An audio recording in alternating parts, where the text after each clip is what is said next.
Assalamualaikum warahmatullahi wabarakatuh. InsyaAllah kita akan sambung lagi kelas kita pada hari ini.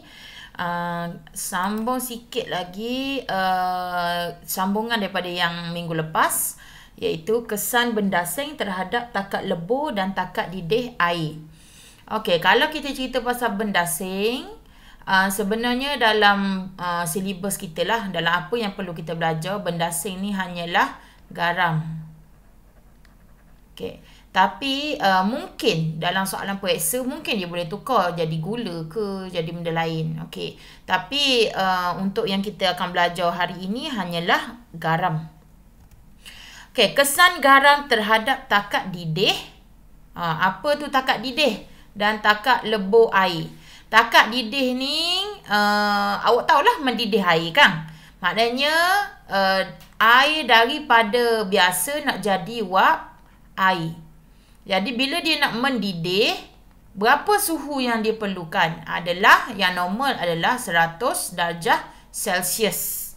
Okey, jadi apabila kita tambahkan garam terhadap air ni yang kita nak didih, apa yang akan berlaku pada takat didih 100 ni? Okey, dan yang kedua ialah kesan garam terhadap takat lebur. Bermaksud takat lebur ni dia mencair kan. Jadi maknanya dia daripada ais dia menjadi air. Okey, biasanya takat lebur air yang biasa adalah pada 0 darjah Celsius. Jadi kalau kita tambahkan garam kepada ais, apa yang berlaku kepada takat lebur dia, suhu takat lebur. Kita dah panggil suhu depan, kita sebut takat tu bermaksud di suhu dah. Okey. Jadi yang ini pun sama, kalau kita tambahkan garam kepada air, apa yang akan berlaku pada takat didih dia.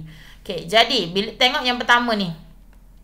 Untuk takat didih, okey, ini adalah air yang biasa, air suling kosong. Jadi memang takat didih dia 100 darjah Celsius. Jadi apabila kita tambah dengan garam, dia akan meningkat menjadi 106 darjah Celsius. Maksudnya bila dia 100 darjah Celsius ni, dia tidak mendidih lagi.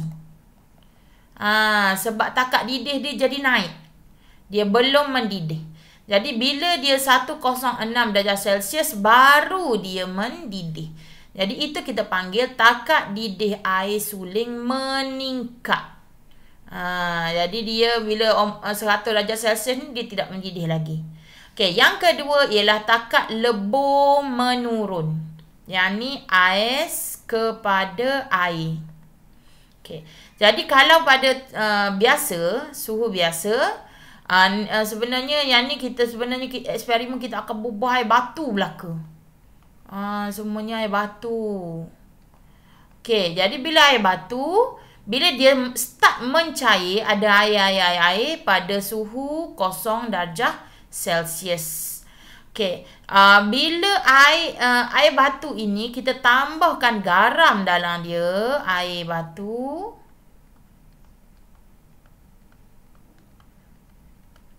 Okey, kita tambahkan garam pada dia.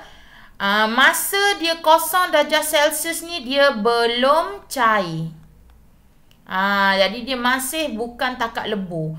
Jadi dia turun sehingga -6. Kalau awak boleh buat eksperimen ni dalam makmal, biasanya dia -4, -6 tu biasa.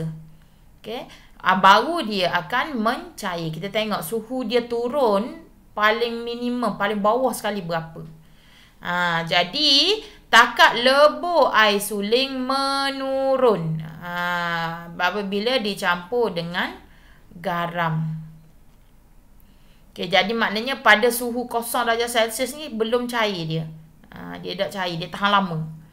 Okey, jadi soalan nombor 1 ni, okey, untuk latihan awak. Cadangkan satu cara penyediaan ais supaya lambat melebur untuk mengawet ikan. Okey, contoh orang ni pergi bot dalam. Okey, pergi ke laut. Okey, dia nak tangkap ikan. Dia pergi selama seminggu.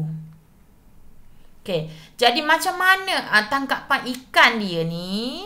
Allah wuduhnya ikan. Okey. Macam mana tangkapan ikan ni? Dia nak tahan seminggu segar. Jadi apa yang dia buat pada ais tu?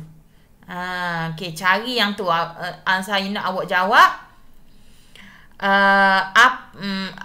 Terpulang pada awak lah awak nak jawab ke mana. Okey, biasanya benda ini dia hanya 2 markah atau 1 markah saja. Okey. Kaedah itu 1 markah. Kaedah apa yang awak nak gunakan 1 markah. Penjelasan dia 1 markah. Kenapa? Kenapa guna hak ni?